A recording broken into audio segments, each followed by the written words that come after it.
Welcome to the Nerd Party. Let the filibustering begin.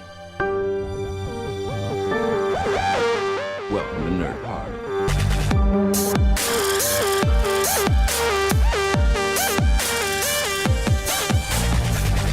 Hello and welcome to Filibuster here on the Nerd Party Network. I'm your host Lee Hutchison and I'm joined by a special guest, artist JG Lendl. How are you, JG? I'm very well. Thank you for having me today, Lee. Yeah, it's been a real pleasure, and I mean, people might not recognize your name as I've said it there, but I'm sure that they'll have seen your work in the past kind of few months. I think anyone who's a fan of Star Trek Discovery, The X-Files, will have seen your amazing artwork shared on Twitter by fellow fans and the cast and crew of this show. So it seems to have been a pretty exciting few months for you and your work. It definitely has been, and I can't tell you how honored I am to be so embraced by the Star Trek community and the producers and the actors. It's been a heck of a couple of months here. Yeah, so I'd quite like to go back to kind of the start. That I always like to, when I'm talking with creative individuals like yourself, because there's no way I can compare with anyone like that, and I just love to understand the process for them of how did they become involved in that craft. That what was it, perhaps at school or in life, where you started putting pen to paper and becoming the artist that you were going to become? What's your sort of superhero origin, as it were? Well, I guess if art is my superpower, it would be an origin story. I have been drawing for as long as I can remember. I was the kid in preschool who would have the crayons and who would be drawing their favorite superheroes in the corner. And it just continued from there. I was actually, as I was getting into high school and then into college, I was very hesitant to pursue art as a career. Because I kept hearing from various people in my life, it's not steady work, you won't necessarily be able to make a living out of it. And so I sort of tried to correct my course for a long time and focus on other things. But it always kept coming back to the artwork. So in the last couple of years, I really tried to pursue that a little more seriously. And I started a Tumblr. This was back in 2013, and I decided to do an Inktober. I don't know if you're familiar with that. Yeah. A lot of artists do that. So you're creating a piece of artwork every day for the month of October. And I was thinking about, a week before this was going to happen, what do I want to do? What do I want my thing to be for Inktober? And I've always been a fan of the X-Files for a long time. And I thought it would be cool if I could turn some of my favorite episodes of the X-Files into theatrical style movie posters, as though they were made, in decades past, and try to take inspiration from those episodes and their tone and apply it into a design. And so for every day of that October, I created an X-Files poster, and I ended up calling it the X-Files Poster Project. And that was really the big step into me seeing, like, okay, people are reacting very positively to this artwork online. I think this might be something that I was given some bad advice about growing up. This could be something that I could pursue professionally. When you were young, when you were, as you were saying, drawing the superhero comics, what kind of like artists were inspiring you, or what kind of, was it certain like comic book styles that you thought, oh, this is something that really resonates for me? Did you have sort of inspirational kind of heroes? I did, yeah. I read a lot of comics when I was younger, and I read a lot of older comics. I had a pile of comics that I had, were hand-me-downs from the 60s and the 70s. So really classic stuff. I've always been a longtime X-Men fan. And so that, that artwork was very inspiring to me. And, I'm a child of the 90s. So the big superhero arcs that were happening at that time, the death of Superman was for me. So the artists who worked on that arc, and then of course over at Marvel, you have sort of the big 90s kick over there with folks like Jim Lee, and so that was the artwork that I sort of grew up with. But as I got older, I started looking back at other kind of comic book art and also just other art in general. And I became really enamored with the idea of movie poster art. And I think that it was something that we all sort of live with. It's something that we see all the time. It's changed a lot in the last couple of decades. It's very much moved from being traditionally created, traditional paintings and artwork, into more of like a Photoshop mishmash of art, unfortunately. The classic But floating looking at heads. those, right? But looking at those classic posters and stuff by Drew Struz and a lot of the wonderful artists that worked throughout the decades was really inspirational to me. Thinking about the idea of taking a movie and trying to break it down into a single image that not only said something profound about the film, but also made people actually want to go out and buy a ticket. I thought that was such a unique challenge for an artist to take on.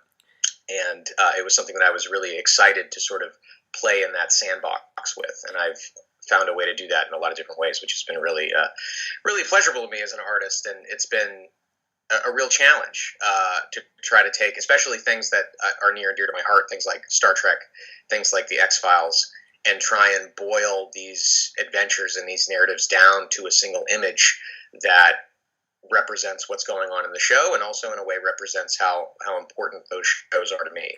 I'd love to know what it's like with things like, say, the X-Files in particular. It's a different show week to week. We've seen it with the latest season. It can be a comedy one week, heartfelt drama the next. It plays with so many different genres.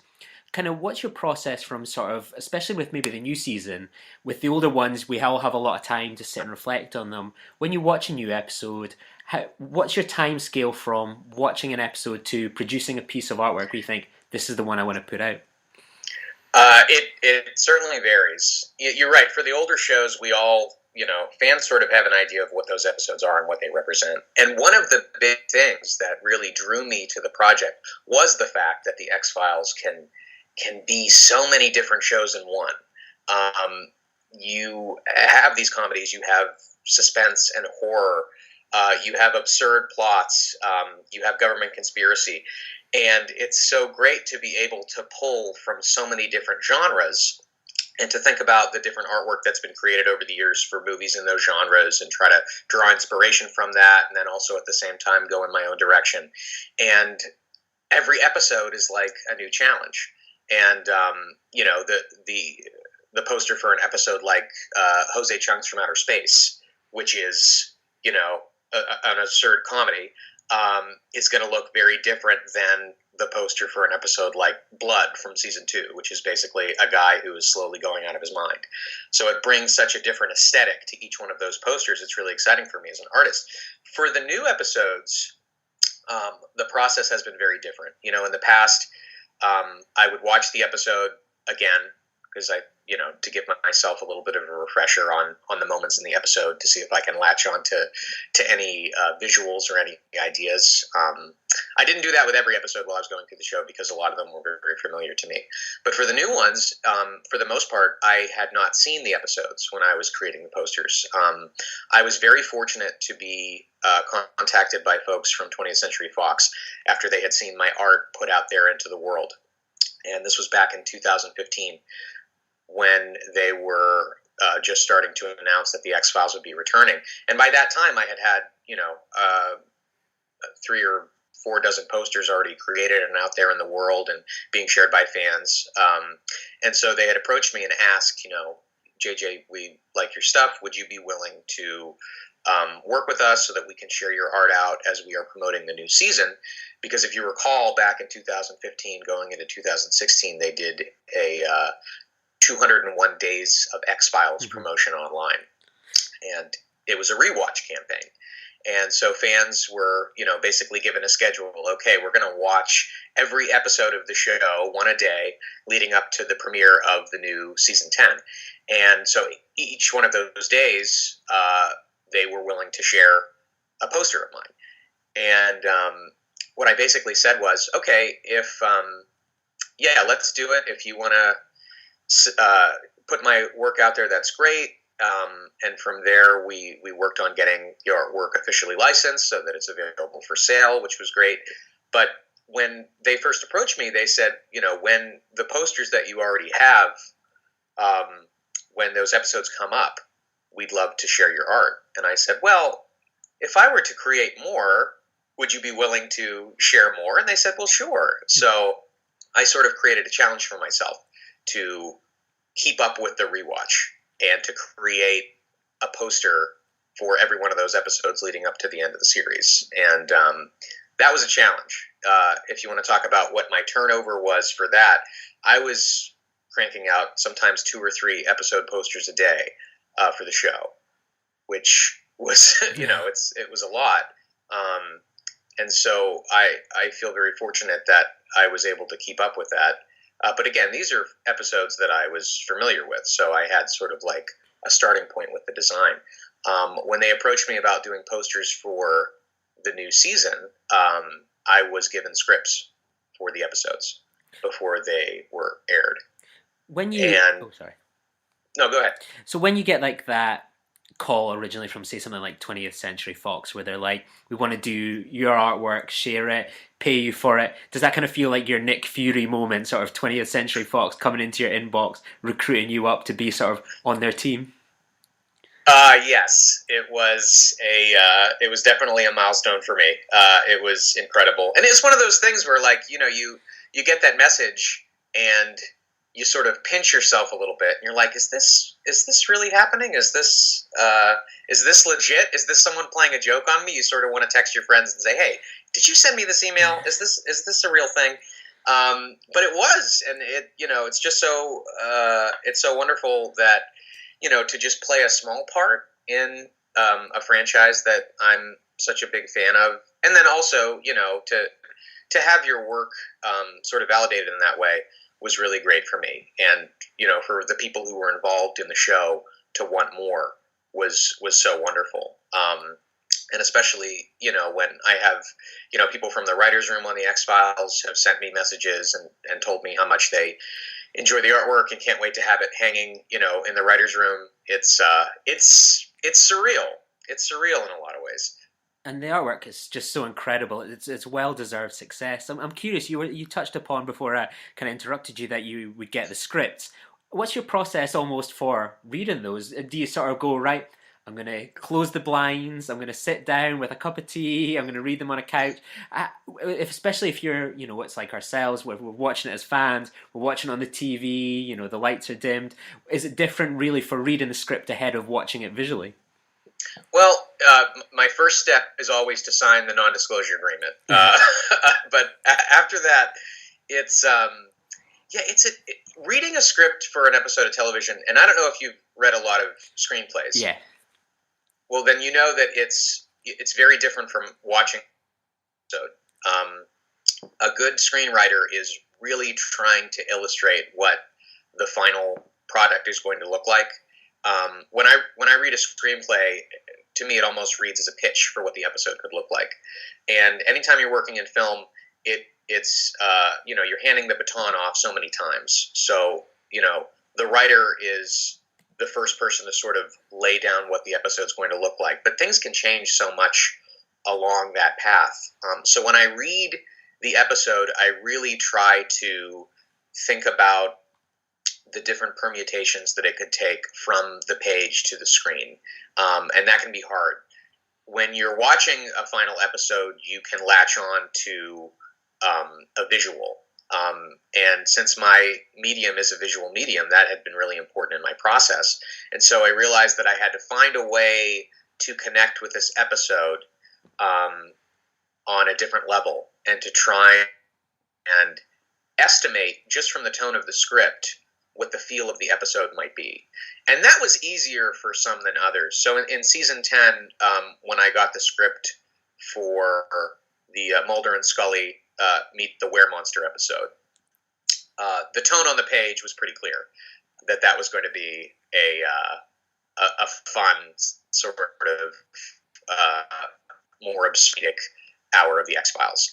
And so for that episode, like I read through the script, and as I'm reading the script, I have my pad with me and I'm doing sort of thumbnail sketches, which are just sort of little layout sketches that let me sort of take the ideas that are in my brain and put them down on paper and figure out if they actually look like that when they're down on paper. Because sometimes they do and sometimes they don't. And for that script in particular, just the title was inspirational to me because it harkens back to the old Abbott and Costello Universal monster films. So I knew that I really wanted to work that kind of aesthetic into the poster, and I feel like it worked really well. But some of the other scripts are, they're a little harder to get a handle on at first. So I'll try to, as you said, I'll try to set a mood for myself, and I'll have my sketch pad there with me, and I'll read through the script one time, and I'll collect my thoughts, and then I'll usually read through it again. And Fox was, the folks I was working with at Fox were very supportive of me if I had a concept and I said, hey, it would be really great if I could get a visual of this character, or if I could get an idea of what this looks like in the episode. Since the episodes were already in production, I would get screen caps sent to me of certain scenes because the episodes, for the most part, weren't put together yet. And then for the new season, it was very much the same process.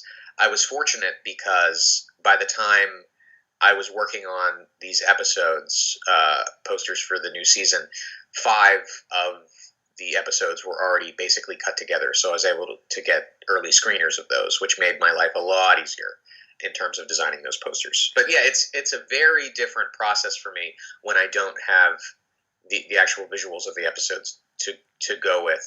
A lot of it is gut and just really trying to figure out, from the writer's perspective who've put together the script, like, what is it that you're going for? What's the feel and the tone that you're hoping that the cast and the director will bring to this final episode? And then just putting that on the page. It was really interesting when I was watching season 10 for the first time when it aired in 2016, seeing the episodes for the first time and thinking, okay, do these posters, do they really work for these episodes? And I was very pleasantly surprised that they ended up being really good interpretations of what the episodes would end up being. Was there any anxiety sort of going into that, where you've got this something released and you think, oh, I'm really proud of this, and then it perhaps maybe just didn't match up at all with the show, and you're thinking, can I get a do-over? Can I get a poster plus one? Yeah, it's weird. Working on this project, I have my favorite episodes of the X-Files. I have episodes of the X-Files that are not my favorite episodes, and I think any show that runs for a decade, you're going to have those feelings about certain episodes. But now, like, a lot of my feelings are tied into the art that I've created for them. So there are, episodes that I really love as episodes of the show. But if I'm not super happy with how my artwork turned out, it's almost like, well, that's maybe not my favorite episode at this point. So yeah, you get those moments where it's like, I would like a do-over, but I'm really of the opinion that when you're an artist, and really, an artist of any kind, you could spend a lifetime working on one thing. You could easily do that. I know that I can, because if you're self-critical, if you're thinking, okay, let's try it this way, okay, let's go back to this way, let's tweak it like this, let's start from scratch and let's do that again, it can be pretty maddening. You start, I can understand George Lucas a little bit going into those Star Wars films again and again and trying to tweak this and that and this and that. But at the end of the day, I feel like that's unproductive, because for me as an artist, I feel like it's not enough to be working on a project. It's finishing a project and then moving on to the next one. That's where I really feel like I'm accomplishing something. So sometimes you just got to move on. And if there were issues with a piece that you created in the past, just learn from it and then try to apply those lessons to the next one. I'd love to know, obviously, like, you speak so passionately about the X-Files as an artist and a fan. How did you end up becoming a fan of the television series, and what about it? About this show made it a show that you thought, this is going to be, something I want to do as my sort of Inktober, as opposed to, so many other shows that are competing for us? Because I'm like you, a child of the 90s, and the X-Files really connected with me. How did it connect with you? I remember the first episode of the X-Files that I watched.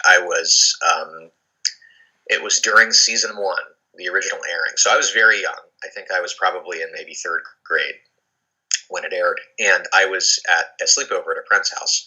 And for some reason, my friend had already fallen asleep, because this would have been around, I guess probably 9 or 10 when it aired. And the lights were out, and we were in his den, and they had a little TV in the room, And I remember being in there, alone. It's dark. I'm flipping through the channels, and I suddenly flipped to this image of a hallway in flames and this figure in the center. And it was the episode Fire, which aired in season 1. So that was the first episode I ever saw. And I was just sort of mesmerized by this image that I saw on the screen. And I watched the rest of the episode, and I figured out, okay, X-Files, what is this X-Files show? And I had always been a fan of science fiction. And I was a reader. I'm still a reader. And I'd read sci-fi, H.G. Wells, Jules Verne, and then, moved on from there. So sci-fi was always a big part of my life in general. And when I discovered the show, that like this sort of anthology series in a way, because you have your two protagonists, but they're in a different situation every week.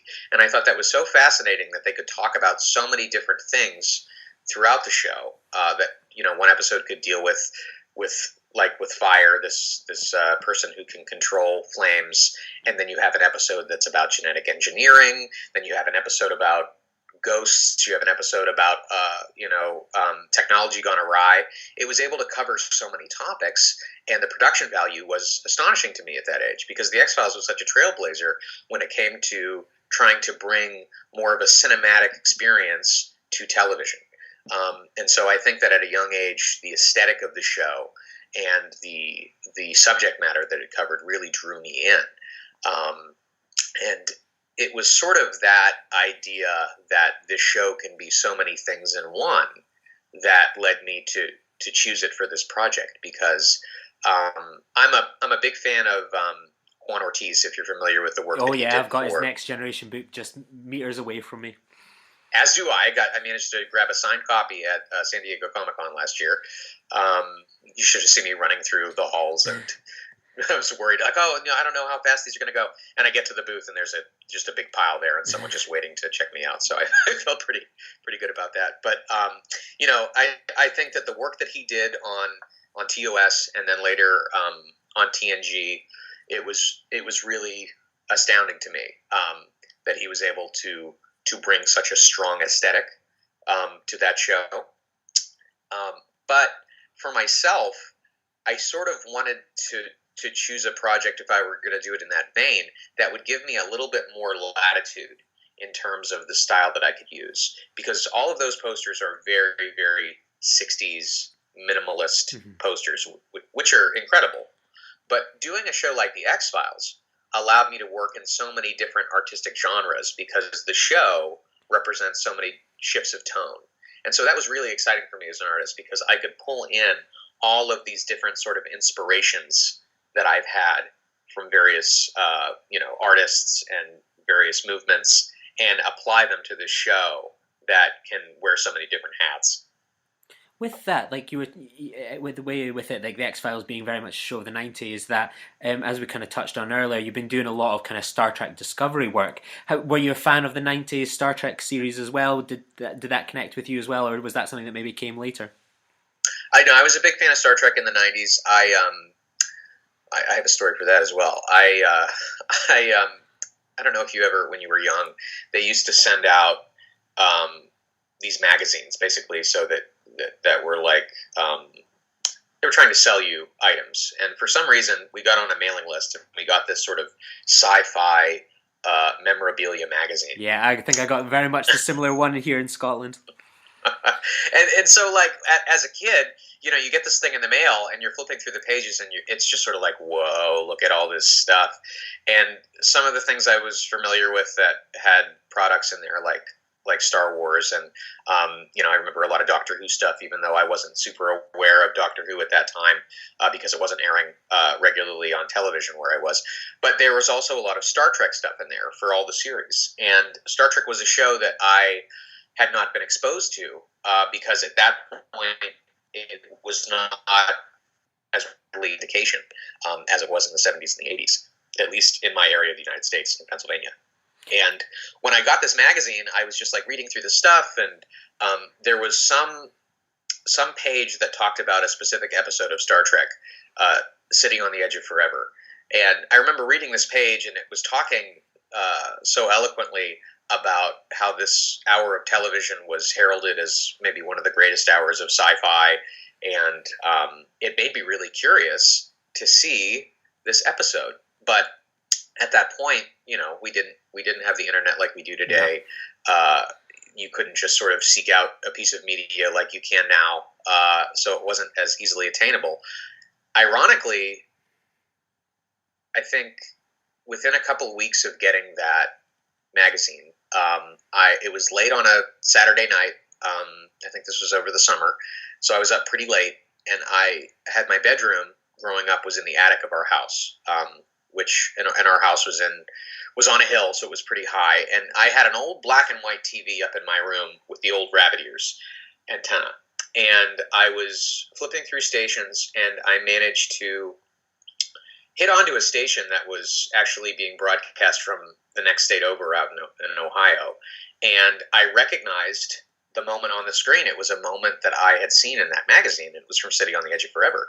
And so I spent that hour. It happened to be the very first scene of the episode when McCoy is trying to inject Sulu with the drug, and he accidentally injects himself and goes mad. And I watched this hour of television on this tiny little rabbit ear black and white screen in the attic of my house at like 1 a.m, and I was hooked. And I realized after the original series finished airing that episode, they showed an episode of The Next Generation, and then they showed an episode of Deep Space Nine, and then they showed another episode of The Next Generation. So I stayed up till like 5 a.m. just watching Star Trek for the first time, and I was completely drawn into the universe, and that was sort of appointment television for me. Growing up, getting this weird channel from the Ohio Valley and watching Star Trek through the night on my little black and white TV in the attic.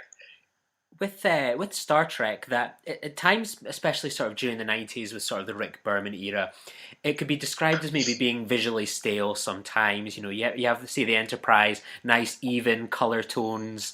Deep Space Nine, much more visually kind of stimulating and interesting. Voyager, kind of more in that Next Generation mold.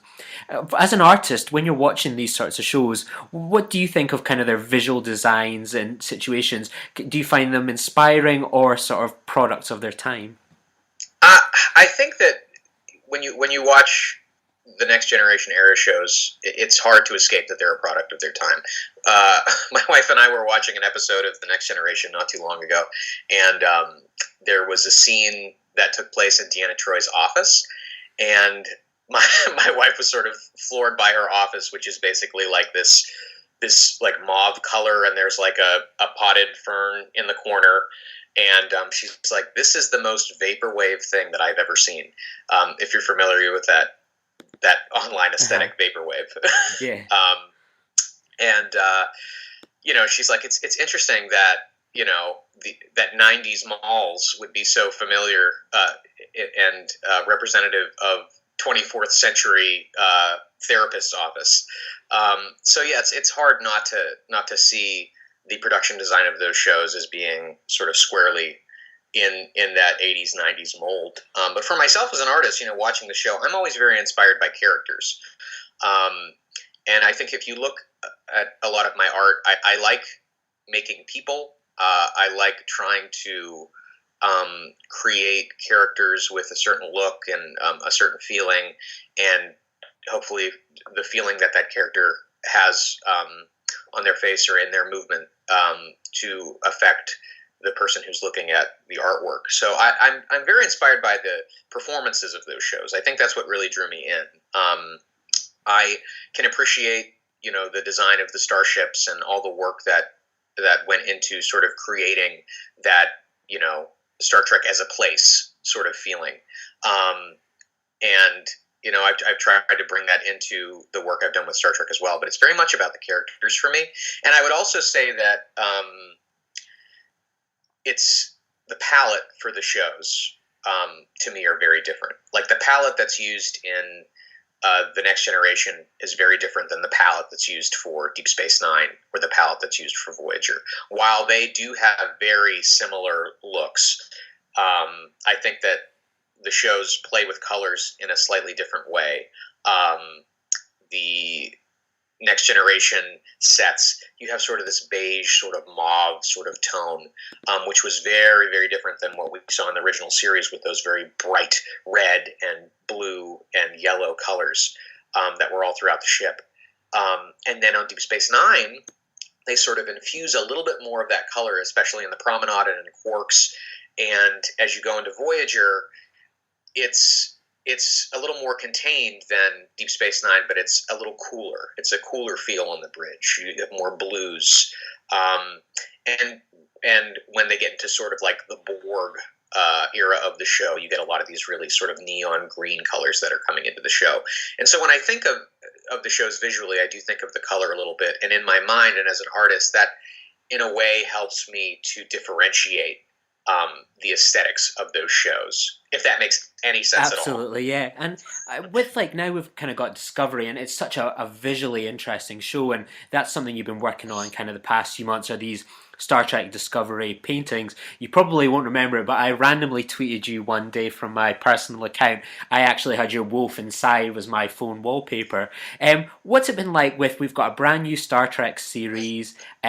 What's it like sort of going from the X-Files to doing this kind of work? And it's been amazing to see, I think, so many of the cast have been championing your work. I think Star Trek writers seem to kind of have you constantly on the retweet button. So what's it been like working on this project for you? It's been great. It's been different than the X-Files. The work that I do in the X-Files, I love. But it has been a little bit more, getting the scripts ahead of time. And as an artist, if you're working with an intellectual property, you have to jump through a fair amount of hoops to get your stuff licensed. And I actually like that. I like that I have someone who's sort of taking me to task on things, sort of like an editor. And which is also what I like about, I do the covers for the IDW comic, and my editor on that, Denton, he's great. He's very supportive, but notes that I get are really helpful. And I do really love the idea of collaboration. And when you're an artist, you spend a lot of your time just sitting at your desk by yourself and your thoughts. And so the collaboration with the folks on the X-Files is a little different than what I have with Star Trek Discovery. I'll watch an episode. I'll have my, as I'm watching, I'll have my pad there, and I'll be doing those thumbnail sketches like I was describing on the X-Files. And then I'll just make the poster after the episode airs. A lot of times I'll have After Track on in the background. And sometimes they'll share production images, which I'll look up and I'll say, oh, I should screen cap that because that's going to help with the poster that I'm making. And I always try to finish the poster by the time I go to bed. And so it's a very quick turnover. And then sharing it out with the fans and the community immediately is the real difference there. Because with the X-Files stuff, I have to wait. But to be able to create something and then put it out into the world and see how people react is really exciting for me. And I've been very fortunate because the reaction has been so positive from fans and from, as you said, the producers and the writers and the cast and crew. I've gotten a lot of really thoughtful messages. I actually, the poster that you mentioned, the Wolf Inside, I sent a couple of those prints off to Shazad because he had requested some because he liked the poster, which is really cool. When the actors want the art that I put them in, it's one of those sort of surreal pinch me moments. You feel like you're actually participating in the show in a really active way, and that's really fulfilling for me. So yeah, it's been a blast, and it's also opened other doors because I've got some other posters that are now available for Discovery through Bye Bye Robot, which are the officially licensed for Star Trek through CBS, and so it's allowed me to sort of take those episode designs that I've done and expand the Star Trek Discovery artwork that I've done for an even wider audience that can get their hands on these physical prints. And we'll be sure to put the links to all these things into the notes of this this podcast, so people can seek these things out, whether to see them or buy them for a loved one or themselves. So we'll make sure those are in. One thing I'm really curious about, aside from Star Trek and X-Files, that was kind of on your website a few weeks ago when I first reached out to you, and my kind of background personally is, I do counselling, and I've been sort of trained in doing a bit of art therapy and things like that, and I've been really curious about sort of the things you touch upon on your website about kind of local works in your communities with age groups, kind of helping people with self-expression, working with younger people. How did this all kind of come about, and what are sort of some of the challenges and exciting kind of opportunities with working with younger people and working in local communities in Cleveland, for example? I'm so glad you asked about that, because I love talking about it. It came out of the work that I did before I sort of pursued my path as a professional artist. I'd worked in libraries for years. I think that libraries are foundational in terms of communities. A lot of more intelligent people than me have spoken at length about the importance of libraries. So you should, folks that are listening should seek out some of those things that have been written. Neil Gaiman has written a really excellent essay on the importance of libraries. And for me, libraries in communities here in the United States, especially more urban, lower income communities, can be a really powerful gateway for youth to look beyond the world that is directly around them and see a lot of possibilities that are out there for themselves. So in libraries, I have worked a lot with teenagers specifically to try to give them access and opportunities in terms of STEAM programming. A lot of folks are familiar with STEM, science, technology, engineering, mathematics. Throw an A in there for the arts, and you're trying to find ways to connect all of those ideas with self-expression. And I've done workshops for graphic design with teens. I've done workshops on some other things that I'm passionate about, like filmmaking, music mixing and production, photography, general maker crafts, 3D design. These are activities that a lot of youth don't have direct access to because they don't have access to equipment, or because they just don't know that these possibilities are out there. Some students do have access to these things in schools, but they're very limited. They can work on them for certain in-school assignments, but if they really want to take this technology and try to pursue it to create something that's more personal to them, they don't always have that opportunity.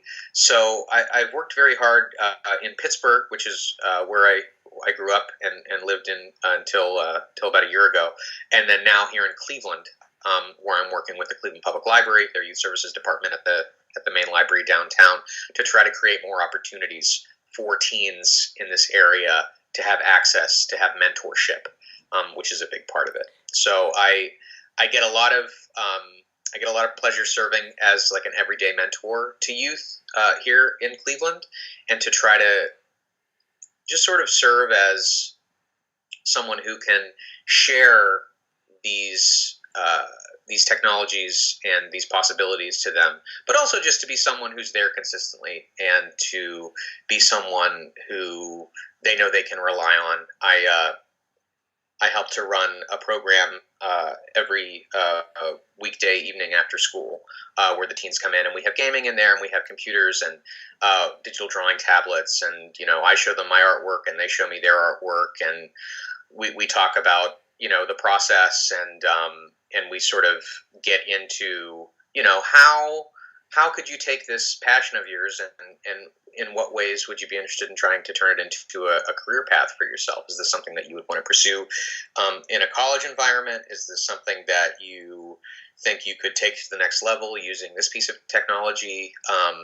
And just really sort of giving them, if nothing else, a sounding board for their own ideas and inspirations. I think that it's, aside from the work that I do, throughout the day when I'm at my desk by myself, it's such a really great pivot for me to be able to take the things that I do in my life as a artist and professional, and try and give something back to the community around me, and try to take my experiences and use them to enrich the lives of the youth of Pittsburgh and Cleveland. It's incredible the work that you do with them. And is it always perhaps in the back of your head when you think about that teacher you touched upon in the beginning that said, you won't be able to make a living out of this, or trying to kind of urge you on something? Do things like that kind of stay in the back of your mind, thinking, I'm going to be the alternative, I'm going to be the mirror universe version of that teacher? Yeah, I've got to grow my goatee in a little bit better.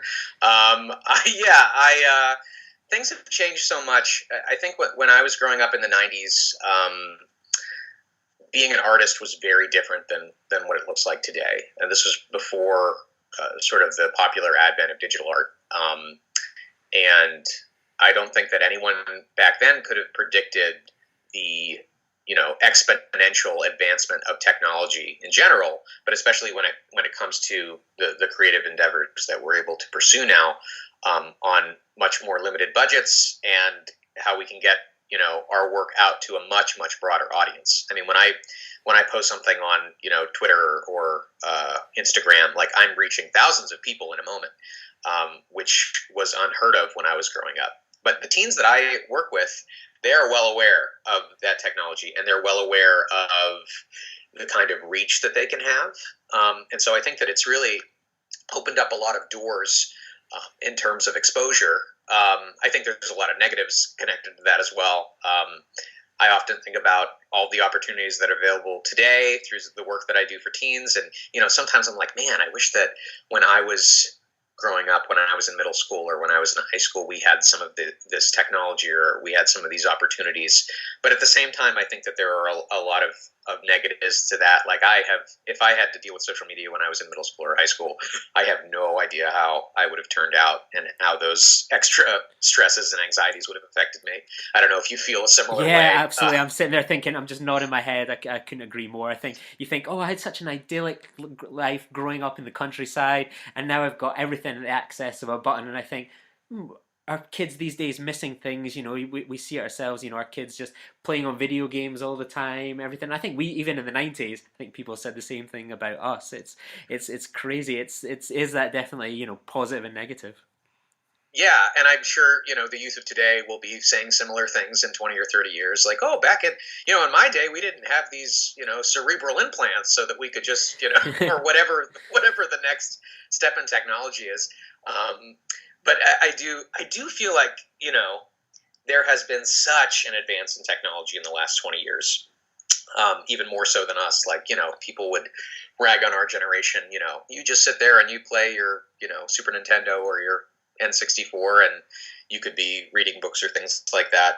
But man, the amount of distractions and games and all these other things that are around today are just mind-blowing to me. It's amazing. And part of, because my work with youth, I really try to keep up on the current trends and the games that they're playing, and it can be stressful in a way to try to keep up on this stuff, because it's ever changing and ever evolving. And an app or an online game can be really in vogue one week, and the next week it's like it never existed.